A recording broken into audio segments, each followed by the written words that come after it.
Programang ito ay rated SPG. Striktong patnubay at gabay ng magulang ang kailangan. Maaaring may masiselang tema, lengguwahe, karahasan, sexual, horror o droga na hindi angkop sa mga bata. Nasunod nga ni Annalyn ang bili nito ni Doc Lindon sa kanya na ipaglaban ang kanyang karapatan at puntahan ng kanyang ama na si Doc Tanyag. Sa pagkakataong ito, nagkita silang mag-ama at binigyan niya ito ng stick-o at nang maalala ni Doc Tanyag ang kanyang nakaraan.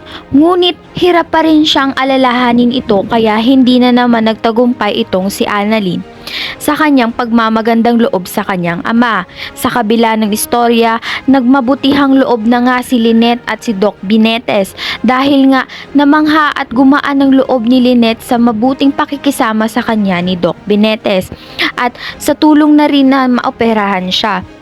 May posibilidad nga na maging silang tuluyan ni Doc Benitez habang patuloy pa rin sa masamang gawain itong si Moira kay Doc Tanyag nang sa gayon mabura na nga sa kanyang isipan si Annalyn at Lynette.